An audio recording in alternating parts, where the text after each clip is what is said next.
I'm author Mark Muncy, And I'm author Erika Lance. and this is Eerie Travels.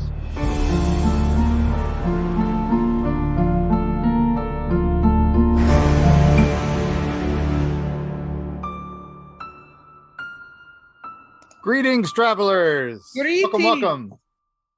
Hi. Oh, yeah. Hey, there's a third voice. Oh, look, our guest just jumped right in. I love Right that. in. That's awesome. I love it. So Like a that's demon. excitement. No, just kidding. We'll talk about that later. Yeah. So how are you, Mark? I am, well, I got new glasses, so I'm all excited. And and then survived, my procedure. So it's I'm only minorly changed, so we'll see how it goes. I'm waiting for the side effects to kick in. I'm waiting for the first full moon to see what happens. So I have tried to explain this to you multiple times, but you did not get a werewolf surgery. So what? as much as you think you're changed, you might have a superpower of like better hearing, Oh, but that might happen. It's not a werewolf thing. Like for All the I know is I last feel time. better. So yeah, I feel 1,000 times better. So that's good. So That is very good. Okay. I have some breaking news. what? Breaking news. Yeah. I can't get over that song. I love it. So. Yeah, no, the breaking news is amazing. Okay. So, one of my favorite topics is, of course, UFOs. So there was a video. A lot of people don't maybe have seen this, right? But there was a video taken up in Canada, and it showed lights, and they were triangular shaped lights flying through the sky. And the person that posted it was completely freaked out because, of course, it made no noise.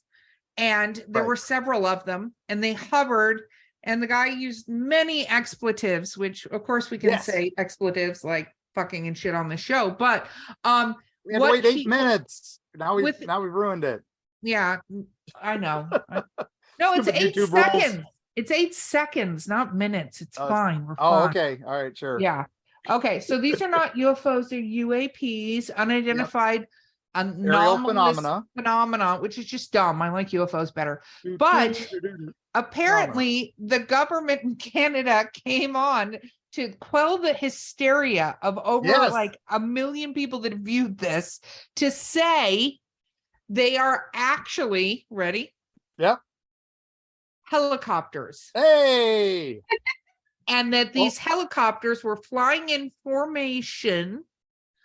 And so even though there's all these bizarre sightings of UAPs all over the place, this absolutely was not that. This was absolutely helicopters, even though they didn't make a sound and they didn't sound like helicopters. And on the video that is taken, it doesn't sound like helicopters, but it's absolutely helicopters. Didn't we discuss the Phoenix lights recently? We were talking about how it was all these people saw the the dark triangles and saw the lights, and they were 2 miles long and they were quiet, didn't make a sound.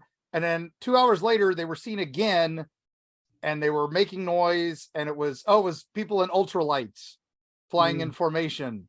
Yeah. And it was like, okay, that would have been about the time it would have taken to get a bunch of people in ultralights off the ground. Exactly. Well, this would have been about how long it would have taken to people to get up some Chinooks up in the space, into the area and fly in formation. It doesn't explain the earlier saying where it wasn't making any sound. They were just so far away, they were misinterpreting it. So this is no longer a weather balloon, quote unquote. This is no longer you're just seeing fireworks. Now we're resorting to saying they're helicopters. So that's where we're at now. Yeah, it's the weather balloon, it's swamp gas, it's Venus, it's whatever they want it to be for the for the week. And helicopters makes perfect sense. Why are they flying in formation? Oh, it was a drill. Well, then why wasn't it listed? And these people live near military bases. They know what helicopters look like and sound like. Yeah. Mark, you just don't understand. Everybody obviously is dumb and can't think for themselves. So time to flashy thing me again. So yes, I need definitely many more flashy thing. But before we get into our epic episode here, I need to put one of our favorite.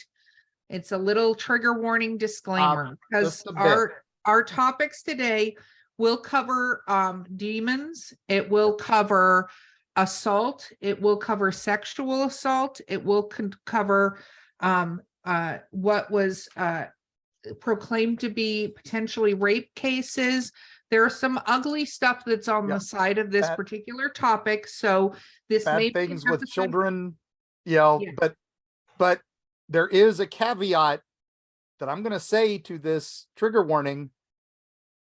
None of it's true, but It's not true, but if you can't hear about these things, even Yes. if they're not true, this is a trigger warning. This may not be the episode for you. So yeah. as our wonderful producer Callie will be pleased that I threw the trigger warning in. Yeah, that you did it right. You know, we did it right off the bat, got it out of the way. So Yes. And with that, Mark, I think you should announce what we're talking about, but also announce our guest today. I would say our guest has been sitting patiently, you know, so I'm gonna start. Well, what we are talking about is something that, you know, we all went through at a certain period in the late 70s all the way through the early 90s.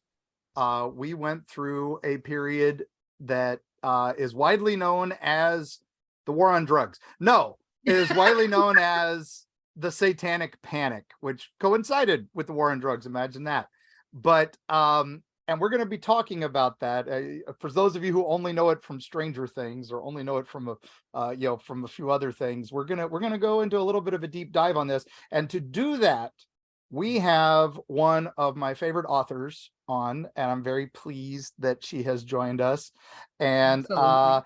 I would say, without further ado, because there is a lot to ado, but she has written a series of books, and one of the books involves the Satanic Panic, but she also has written books about previous Satanic Panics that kind of fit the same bill. So, because this is history repeating itself, and I feel we're kind of on the cusp of it doing it again. But there is one of my favorite authors, Maria Devivo. Thank you so much for coming on. And I hope I pronounced your last name right. I just know you as Maria. It's fine.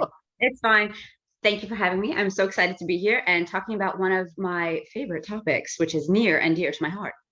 Yes. One of my favorite topics, Satan. How do you know it? Could it be? Yeah, just a little bit, just a little bit. So, okay, Mark, why don't we explain for the audience that may not know, if they were younger or Yeah. if they're older and were living under a rock somewhere, what Satanic Panic is. Okay, so it kind of coincides late 70s. A bunch of this is how it really starts. Okay, most people just, you know, discuss the Satanic Panic and say, oh, there was a theory that there was a group of cults, satanic cults that were growing in popularity all around us. It could be your, you know, your preacher, it could be your teacher, it could be the daycare worker, it could be all these things, and they were secretly murdering children, doing terrible things to people, and it was all happening right under the nose of the police. It could be the mayor, it could be the police. It was this huge, vast conspiracy. Everybody could be a Satanist, and, you know, you trust no one. And of course, that was, you know, oh, it's rock music, it's movies, it's, you know, it's the decline of the modern family, it's all these things. Now, what really happened was, it was the 1970s, late 1970s, and a lot of these doctors and nurses were noticing children being hurt, you know, with broken arms and bruises and things, and they just got tired of turning a blind eye to it. So they started reporting it more and more, and it went from 6,000 cases a year to 60,000 cases a year of child abuse. And then it went higher and higher. And, well, how can this suddenly occur? Well, then there were laws that said you have to report this now. You have to, you know, they were basically sunshine laws saying, if you see something, say something, so that these doctors could be safe to report it. Well, that can't be all these, you know, there something's causing these problems to the children. It can't be the family. It can't be, you know, the mother and the father who love them. So it has to be this vast conspiracy of Satanists that are The causing devil. all these problems. Exactly. Because it goes back to who we always blame. It's either the witches, the devils, and whatever. And this also happens to coincide with the moms are no longer just having the kid and stopping working. They're going back to the workforce after a little while. And well, who do we have to send the kids off to? Well, let's send them off to daycare. Well, that's who's causing the problems. It's the daycares. It's the, it's all this. And it was this conflagration of all these things happening at once.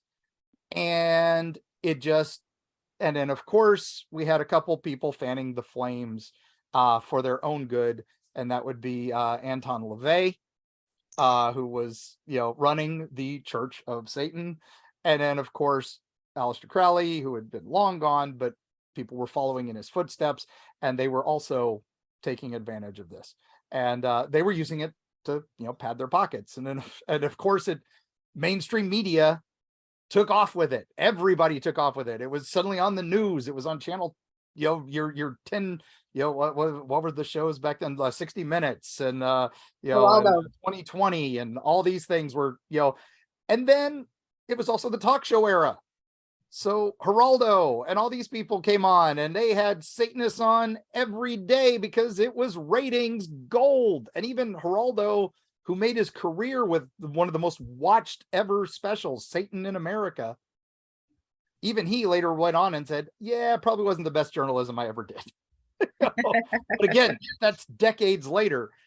And this is just the tip of the iceberg. So, and everybody, oh man, it was a crazy time to be there. And we're just getting started, gang. Yes. So, it's interesting. Glad I did the trigger warning, because it's very interesting from a responsibility standpoint, how we took something that was actually a social problem, right? And a problem in homes and a safety issue for children, and changed it into who could we force responsibility on? And then how can we make money off of this? Yeah. Right? Yeah. Because you can get, as evidenced by Jerry Springer, anybody to get on a talk show and say anything about any topic. And you can hire people to be on talk shows. But I think people have to remember, this was the start of that. This was the start of 15 minutes of fame. Yes. Right? It was the start of being able to be on a show, and the weirder you were, the more they wanted to talk to you. So if you could be completely ridiculous on camera, they wanted to talk to you. And you were seeing people on these doing, talking about Satan and stuff. And I'm not saying there aren't satanic cults and there aren't people who worship Satan, because that is very much a thing. There are Satanists in the world. But if you look at the minority of Satanists, the small number, they just happen to get a lot of screen time in that point in time, and people who just wanted to be ridiculous, right? Well, so to be fair, the satanic cults we're talking about also have never, ever been proved of a crime. Now, there were people who killed in the name of Satan, Richard Ramirez, we mentioned before, and some others. But this was more art, life imitating art, because they'd heard these stories and heard all these things about cults, but none of them were ever actually members of any cults. It's never been proven in the history of anything. I mean, there were cults who did bad things, but never in the there were name of not Satan. human sacrifices. No, at least in this day and age, there were not that sort of thing. And anybody who professed to do it under the name of quote unquote Satan, there were other layers. Again, you're right. Richard Ramirez was never in a cult. He just decided to say Satan. It's a very easy thing to say the devil made me do it. Of course. Yeah. David And Berkowitz. yes. Now, Maria, your books, you delve into this quite a bit in one of yours that I love dearly. So can you talk a little bit about, what brought you into this? So, all right, I was born in 1977. So kind of like right when things in that era were like taking off. So I grew up on Long Island, and, I was young and impressionable, of course, obviously, like when you're a little kid, you look up to the big kids in the neighborhood, and everybody, when I was like 7 years old, 1983, 1984, right? Big kids, they were all into heavy metal music, and it was like a thing. And, you see they're wearing pentagrams on, necklaces, and they're listening to Motley Crue. And, you hear a story about this dude named Ricky Casso, who lived on Long Island about a good 30 minutes away from where I grew up. And all the older kids are talking about how he killed his friend and he said, you know, did it in the name of Satan. And then he ended up killing himself. And it was like this whole big thing.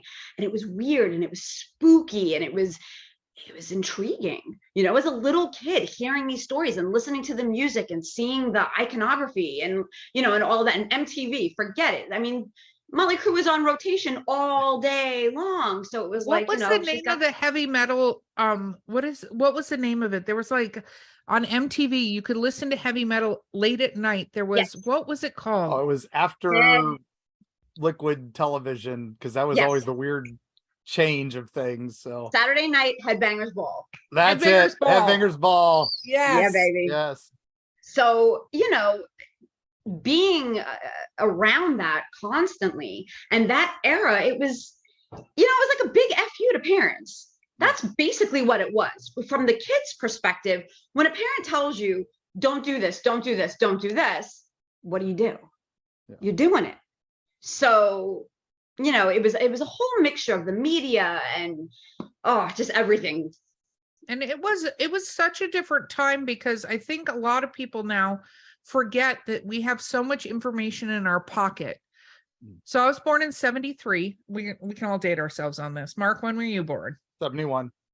Yeah. So we all, you know, were born in a time period where you called people up on a dial phone. Like I remember when we've got our first cordless phone, what a big deal that was, but you could only be so far from the receiver or it didn't work. And, you know, you drove over to friends' houses and you got your news on TV or people gossiping. Like it was not one of the three channels or Yeah. four if you're lucky and got, you know, an independent channel. Yeah, it was not the amount of information, the amount of newspapers, the amount of magazines, things like that. So, and independent sources confirming or cooperating, it was what the news did. And of course, papers wanted to sell papers, magazines wanted to sell magazines. It bleeds, it And leads. It was also the time coming out of the 70s and into the 80s when real rock started to happen. Like it went from the stadium bands like Queen and Chicago and stuff like that, and the MTV generation hit, where it was rock bands and punk was coming up, which was a huge thing, and heavy metal coming onto the scene. And not that there weren't earlier stuff, don't get me wrong. I know there was rock and roll, whenever you can Elvis me to death on this, but no, I remember vividly on that documentary about Satanism, they dragged out Ozzy. And they were talking about, you know, the bat imagery and all this stuff, and you could tell he had no idea what the heck anybody was even talking about then. He's what yeah, it was so good. It was total ambush journalism on him. And it was like all these guys, there was a lot of drugs back then, and all of those rock groups will tell you there was a shit ton of drugs. Drugs all the way back to Duke Ellington, thank you very much, and beyond, so. Yeah, but it was a different time and there was a lot of changes and there was a lot of differences between the 50s and the 60s and into, you know, coming out of the Vietnam War and all this other stuff that was happening. Yep. We also had, you know, this was also the time of movies suddenly got a little spookier. And, you know, I think 1973 was The Devil Rides Out with Christopher Lee, probably one of Hammer's first time he wasn't Dracula, and they were actually talking about satanic cults and all that. And then that leads to the US making Rosemary's Baby, which leads to The Exorcist, which leads to The Omen. And so Satan is huge at the box office. And so that's on everybody's watch list and everybody's talking about it. And the Catholic Church is loving this because suddenly everybody's afraid and now everybody's coming to church. And guess what? That means more tithing. And they had been going downhill for some time, and suddenly the church is doing booming business because everybody's possessed. My child is acting bad. I need an exorcism. So, you know, well, donate and we'll see what's going on. Not just saying the Catholics were the only ones, but I'm just saying they did have a boom here. So Maria, talk a little bit more before we go into the break about the case that started your book.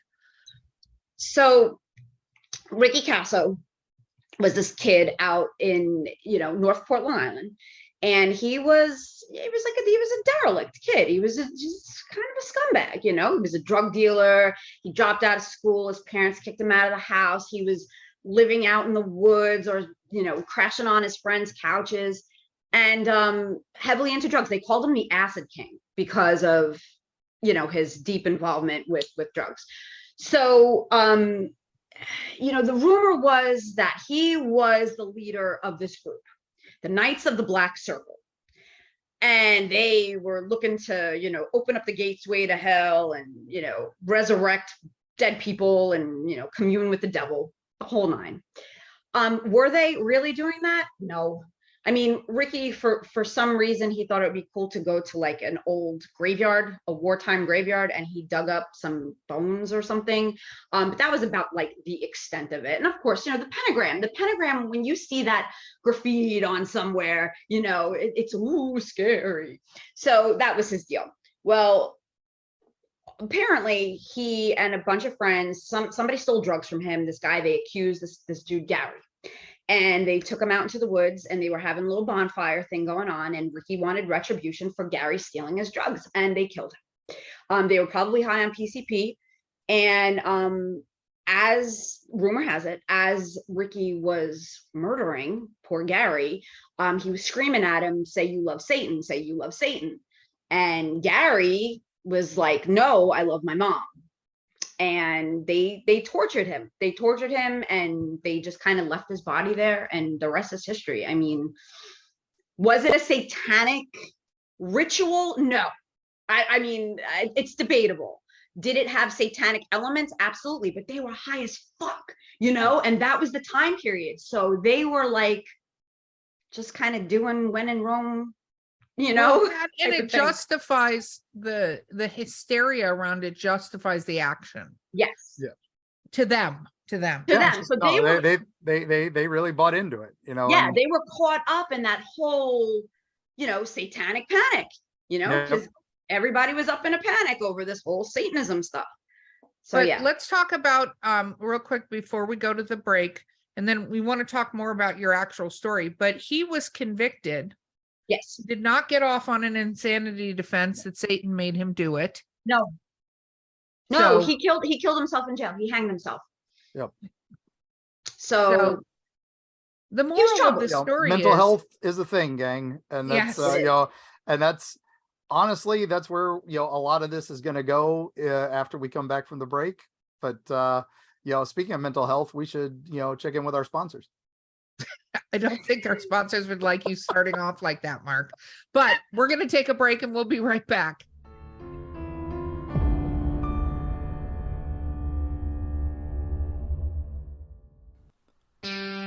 Erie, Appalachia. Gear up for a frightful jaunt into the darkest reaches of the ancient Appalachians. Folks deep within the Appalachian hollers lean close to the campfire to share stories of the inexplicable with hushed awe. Monsters rumbling in the hills, strange lights darting through the pitch black night sky, horrible occurrences almost ineffable in their bizarre tragedy. Tall tales, you might say. Tell that to the Flatwoods monster in Braxton County, West Virginia, or the Goat Man of Louisville. Look into his humanoid eyes and let him know you don't believe.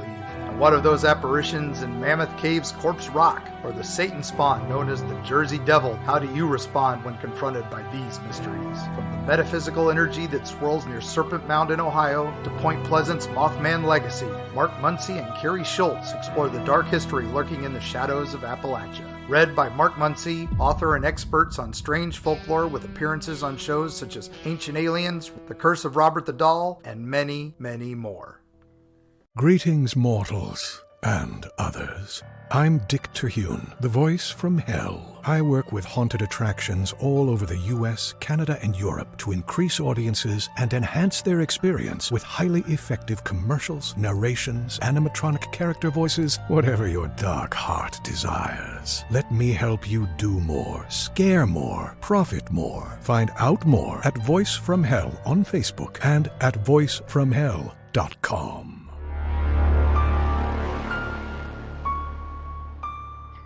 We are back.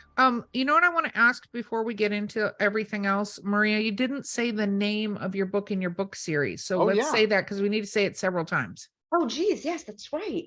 Okay, so the first book in the series is Witch of the Black Circle, and that's the one that uses the whole satanic panic as the backdrop for the fiction that's happening. So I kind of based it off of fiction for fiction. Okay.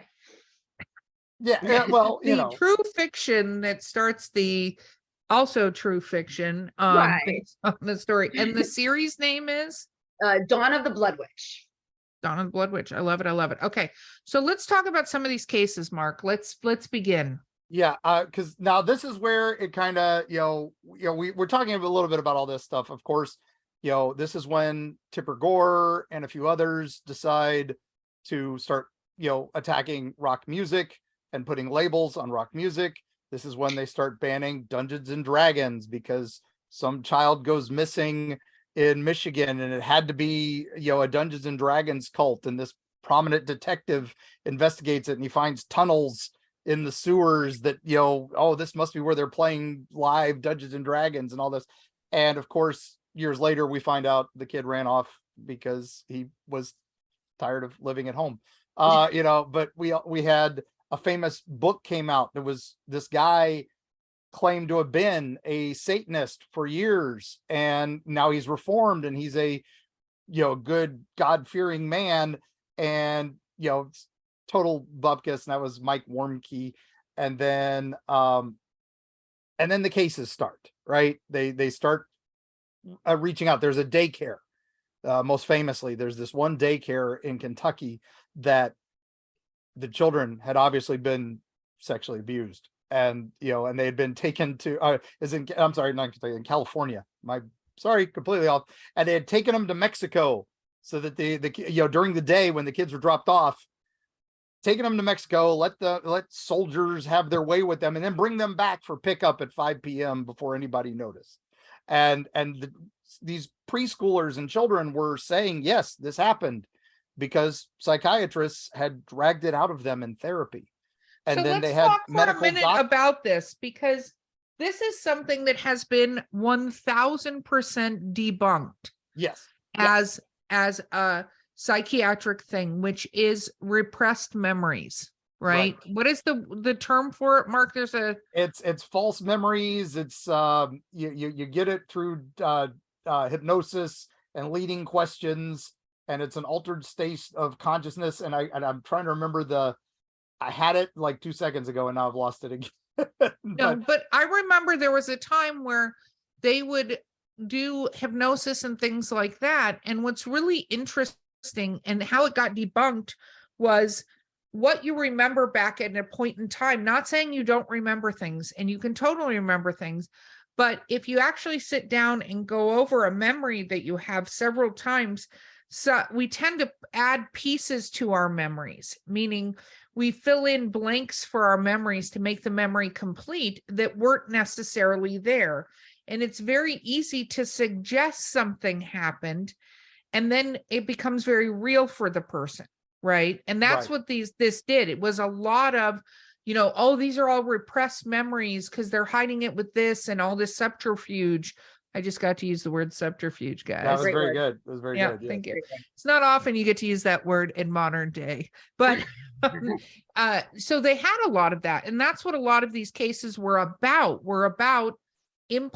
giving people these memories that they had, and then the people believing those memories were theirs and real.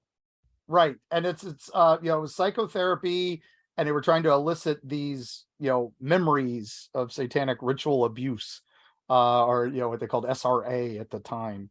And they would try to pull these memories, and specific allegations were, seeing, witches fly, being, having, adult, attack them with knives in, genital areas. And it was in ritual murders of babies, and, and acting child, terrible things that, are banned, and many things. I mean, this was horrible things, and they were all remembering these things. And one of the leading witnesses, one of the expert witnesses that was always called into these things was a guy named Carl Raschke. And he's an academic and an author, and he was the prominent expert witness whenever somebody would go into this stuff. And of course, it was all, later bogus. We were implanting this stuff. We were giving these kids, we were leading these kids in these questions and giving them positive reinforcement when they would say what we wanted them to hear. You know, are you sure this is all that happened? Are you sure this is all that happened? And then the kid's like, oh yeah, then we, we drowned an elephant. Oh, okay, that's amazing. Yeah, oh my gosh, that's what we want to hear. And suddenly the kid's like, oh yeah, we drowned 100 elephants and the babies ate them. And we were forced to carry the bones and all this. And it's crazy, this stuff. And these accusations kept flying, and people were actually going on trial for this stuff where the only evidence against them was this one witness. Or there were some doctors who would say, well, this child did look like it might have been abused. But then one of those doctors later came out, years later, saying, I didn't know what I was looking for. I didn't realize that was just a perfectly normal, genitalia, and and I had no idea. But now I realized that I was being coaxed to testify falsely, and but people actually got convicted on this. People went to jail for this. One man, his daughter claimed that he was a cult leader and had her raped many, many times. He was a pastor. And he was so convinced by her testimony that she had uncovered all this trauma in therapy through hypnosis that he must be so possessed by the devil that he agreed to plead no contest, guilty, and went to jail and served his term believing that he had done all this. And he hadn't. Yeah, 7 years in prison and came out, and still convinced that he did it under duress and such, but only years later did she realize this was a false memory. And, that man lost 7 years of his life, let alone he's never a priest again. And that goes hand in hand with the whole issue that, back then, we didn't label, attention deficit disorder, or obsessive compulsive disorder. Like, mental health wasn't really like identified the way that it is now. So when you mix people who might be a little off kilter or a lot off kilter, and now you're inserting these memories and hypnosis, false memories and hypnosis and Satan, and it just becomes, it compounds and compounds and compounds. And that's what it got out of control. There was that book, 1980, it was published, called Michelle Remembers. And it was supposedly this account of this young woman who remembered her family having these satanic rituals, and she was locked in a cage, and the Church of Satan was involved, and all this stuff. And it's like, when years later, that kind of started the whole, all of that. Years later, it was completely debunked. Nobody ever did an actual timeline to say, wait a minute, this is happening. This woman's saying this happened in this year, but the Church of Satan didn't come about until 1966. Like nobody put the pieces together properly, and it was all crap. It was all bull crap, but it was the fuel. And we still have that today. We still have it has not gone away. It has not gone away. And you can get the mob mentality. You can get the mob mentality even in children. Like, it's so easy because children want approval. Like, children tend to want approval from adults. So regardless of anything, if they can be included and inclusive and part of something, then they can make a list of things that happen to them, right? Yeah. And as adults, look at how many people get swept up in a fever about something that didn't happen. It never happened. You know what I mean? But there are adults that get into I hate to say it, and I'm sorry for listeners that don't agree, but there are people that said COVID didn't exist. It never existed. Well, yeah. Okay. There are many healthcare professionals that would beg to differ along with all of the Americans that have suffered from COVID, right? Yeah. But you have these people firmly convinced, and they've convinced their children and all this stuff that it didn't exist. Yeah. And it's, and with all this, there is so many crazy things that kind of came out of this. One of my favorite things of this era was the Chick tracks. And God bless Jack Chick, he's still actually producing these things. These were little pamphlets you got that were handed out by this guy who was trying to bring people to the church. And one of them was called Dark Dungeons, and it was against Dungeons and Dragons. And it's this like 4-page little comic book, little tiny thing about the size of your thumb. And in it, where this one kid gets his friend to come play Dungeons and Dragons with him. And but then her character gets killed, and then his character gets to go up to 3rd level, and so he gets to get invited into the cult, but she has to go home and commit suicide. And this is and then at the end, he's like, the one friend escapes the cult and comes to church, and he's like, all right, now bring all your Dungeons and Dragons books, bring all your books of Tolkien and all these gateway drugs, and burn them with us at the church. When has book burning ever been a good thing? But this I remember I loved getting those. I lived in West Virginia at this time, and I had a Dungeons and Dragons club at my middle school. This was in the late 70s, early 80s. And my school banned my club because of satanic influences. A couple parents had apparently heard the announcement from I had 4 friends who played with me. We were nerds in West Virginia. There weren't a whole lot of us at the time. And we played Commodore 64 and Dungeons and Dragons. That was our life. And now here we're being banned. What are we going to do? Well, thankfully, TSR put out an Indiana Jones game and a Marvel Superheroes game. So we just changed the name of our club to the Indiana Jones Club, and then the Marvel Superheroes Club, and we were able to keep playing the same damn game, just under a different name, and nobody cared. But that's how evil Dungeons and Dragons was with this. And then, of course, like I said, rock music got all the warning labels because of this, which what did that do? That increased sales of those albums by millions. Well, everybody looked for those labels. Mark, you talked about Dungeons and Dragons, and it's funny because I went back and looked at one of the original Dungeons and Dragons books, and I think this is part of what started it. Is there's a picture where it looks like there's a demonic statue that's having rubies removed from their eyes. Yep. And this is what started. Obviously, these are satanic. There's demons on the cover. Yeah, I was so glad they hadn't found deities and demigods, which actually listed all the demons and dukes of hell and all this stuff. There was a 2020 episode, speaking of 2020, on the perils of Dungeons and Dragons, and they interviewed Gary Gygax. They interviewed all these people. My favorite thing was Gary Gygax. They're like, don't you think there should be warning labels?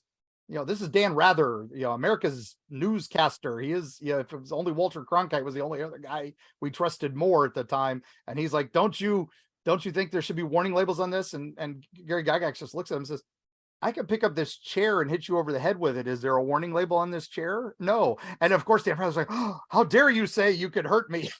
It's just like, so Satan told him to hit Dan Rather in the head. Yeah, exactly. So Dungeons and Dragons must be evil. But, and it's crazy the things that were going on. And like I said, poor Ozzy on that one with Geraldo. Well, don't forget you can do the records backwards, and they have satanic that lyrics. Was backmasking. That was huge. Maria, do you have anything on that? Yeah, well, okay. So here's a little quick story. And I wrote about this in Witch of the Black Circle. I just kind of embellished on a personal thing that actually happened to me. I was 9 years old, and I grew up in the Catholic Church. My parents were Catholic. My mother was a born-again Christian, but I don't know how that happened, and don't ask. So there was this little chapel around the block from my house, and all the neighborhood kids went there. It was like a youth group, whatever. And there was this one boy that used to go there, and I was 9 and he was 12, and he was cute and he was a skater, and I kind of just wanted to go and hang out with him because I was crush. So we're in this youth group this one night, and they bring out the old AV cart, remember those big old AV carts? Oh yeah. And they've got the record player, and they're like, okay, we're gonna play you blah blah blah blah blah. I don't even remember what their album was, but they're like, we're gonna play it forwards and we're gonna play it backwards. And when we play it backwards, you listen real carefully for what this is saying to you. And they sat there for an hour, and we're listening to back, and they're going, can't you hear it? Can't you hear it? what are you hearing? Don't you hear it? Don't you? And it was like, I'm sitting there listening. No, it just sounds like like, what is, huh? But there were some kids at that youth group that were like, yeah, I hear it. Oh my God, it's the devil. And it was this whole, it was propaganda. You know, listen to what this backwards message is telling you. It's telling you to kill your mother, kill your father. And it was crazy. I was 9. It's just, it's so crazy, but you know, that story is a story that happened everywhere. So to put this up, you were in Long Island, Mark, you were in West Virginia. I grew up in Hollywood, California. Oh, ground zero. Girl. So the epicenter of satanic panic was Hollywood, California, Los Angeles, Martin California. Preschool was right there. Oh my God. Yeah. Yep. And it was very interesting because I remember when I did start playing Dungeons and Dragons, which I had moved to Florida by this point. I was 14 years old. I started playing Dungeons and Dragons. And I told my mom this, and my mom, who was not a very religious person like that, God religious, I should say, that's a topic for another day, but she said to me, wait, isn't that a satanic game? And I was like, no, it's about, you know, fighters and wizards and stuff like that. It's more like magic, and we're nerds, and I'm going to go play the game. And she was like, so it's not satanic. I'm like, do you want to read the player's handbook, Mom? You can read the player's handbook if you want to read the player's handbook. She's like, well, they just said it was satanic. And I said, cool. And I left. And I was 14.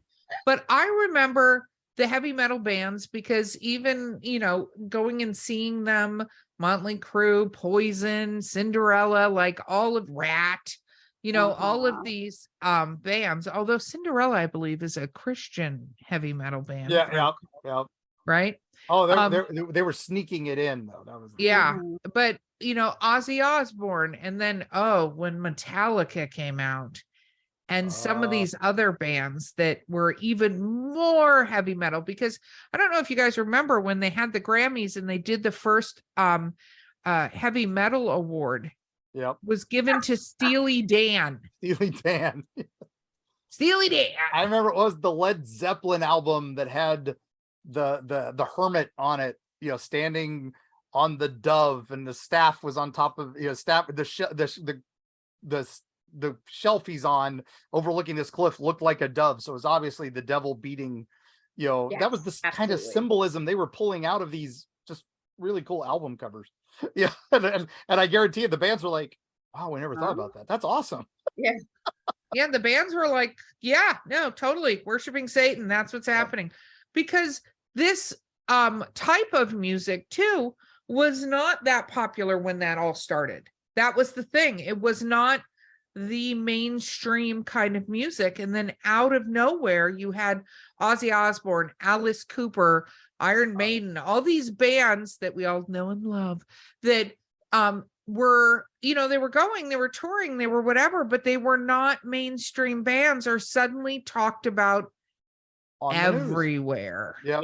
Suddenly the tickets start cranking in, you know, and people want to go see. And these bands, Alice Cooper, oh my gosh, if you saw him in concert, Ozzy, they played into this 100% because was it Alice Cooper got on the Muppet Show, you know, and made it a thing where he was stealing souls of all the Muppets, and I just love the Gonzo's the one that goes cool. But it gives you an idea of, you know, when things become, when you see your profit center as a musician, as an artist of some kind, a lot of people lend into that. And I don't think there's anything wrong with it. They went, okay, you want me to be fine. I will wear the satanic makeup. I will wear the dark thing. I will be this overlord. I will have a cane and all these weapons, and Ozzy just being high as fuck, just, you know, snorting lines of ants. And I mean, he will tell you that to this day. He doesn't remember much of it at all because he doesn't remember anything. So it's awesome. No, exactly. And then biting the heads off bats. This was all theatrical stunts, which, by Oh, the yeah. way, Yeah. no one could get away with today because, And you know, yeah, PETA would be really pissed off. There wasn't Oh, yeah. PETA back then. well, they get mad that he even used the fake bats. So, but that's a whole nother episode. We'll have to do things on PETA. So man, oh my gosh, this is it's so crazy that we lived through this and we're still living through it to an extent. Now it's violent video games, now it's Pornhub, now it's it's anything that they can't control. They want to control it and they want to kill it, because honestly this all boils back to it really boils back to they want women back pregnant in the kitchen. That's what this really boils back to, and that goes all the way back to the Salem witch trials. This is the same. I was going to bring up that because I went to Salem earlier last year, right before Halloween, right before it gets completely freaking insane there. By the way, don't go during Halloween. Go in September. Go in September. Still get the fall, get all the fun, get out of there. It's just like, don't go to New Orleans during Mardi Gras. No. And, yes, come to the Mothman Museum anytime. Definitely come for Mothman Festival. Just don't go to the museum during Mothman Festival because you're not going to get in. Yeah, it's crazy. But what was really interesting on the Salem witch trials is it started with a very similar situation, right? It started with a very similar situation where they said, hey, I think because of this situation, and started having arbitrary versions of who they saw as witches, right? Yep. And so the number of people that died in the Salem quote unquote witch trials was 19, right? Total died in the Salem witch trials. Most of them were female. There was one man, right?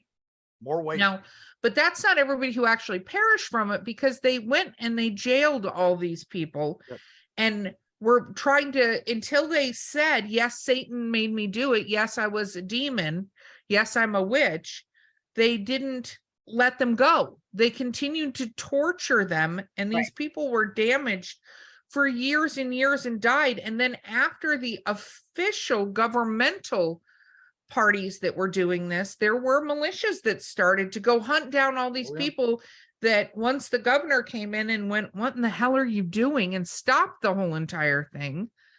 This militia went and hunted down all the people they let go, which was where you get the stories about people burning at the stake and things like that. That wasn't the official trials. Most of the official trials were people being hung and stuff like that, except for the guy was had stones laid on top of his him chest until he confessed. More weight. Famous last words. Gotta love that. That's badass. But if then, you're gonna go out like a boss, go out like a boss. No, wait. Fast forward almost 300 years later, and the same kind of thing you'd think people would have learned from the mistakes of the Salem witch trials and what happened, and how mass hysteria can overtake an entire populace. And then enter, Michelle remembers, and here we go again. And now we've got the media, and we've got technology and music and all of that. It goes back, Amadeus Mozart, he wrote too many notes. Guess what? He's satanic. We go back to the Inquisition. It was the same thing. These all are just ways to regain power and control over a section of the population. And that's what this was. This was their way of bringing a moral compass. And this wasn't just America. Britain was doing this. The Netherlands were doing this. This was all over. And again, it's because we couldn't come to grips with the fact that it might be, the parents doing the bad things. It might be us hurting our own children. That can't possibly. Never. No. And I one, of course, we'd love to hear listener stories of anybody's satanic panic listener stories. Oh, yes. And what happened. We will absolutely read those on the air. We would love to hear them, because I think all of us, especially growing up in that era, I think it also, for me, gave me a very different view of certain groups. Right. And how easy, because of things that I loved and that I enjoyed, and especially like now being a nerd is a lot cooler than it was Oh when yeah. we were all younger, right? We got a So- Dungeons and Dragons movie coming out. Come on.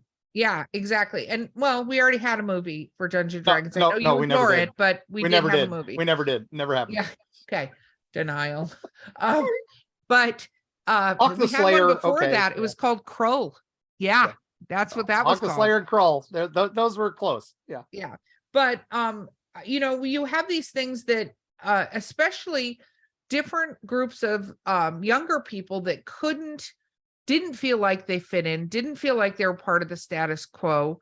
And then all of these things are made to be evil and bad, which then calls into question who you are, how you think, all this stuff, which was besides all the horrible stuff that happened around this, like for a group of young people, it made it so even though we felt like we had to hide a lot of who we were, it was making it worse for hiding even other things. Like, what kind of music do you like? You literally have to pause and go, well, what kind of music do you like? Because you're not going to say, Black Sabbath, like necessarily, Yes. because Yeah.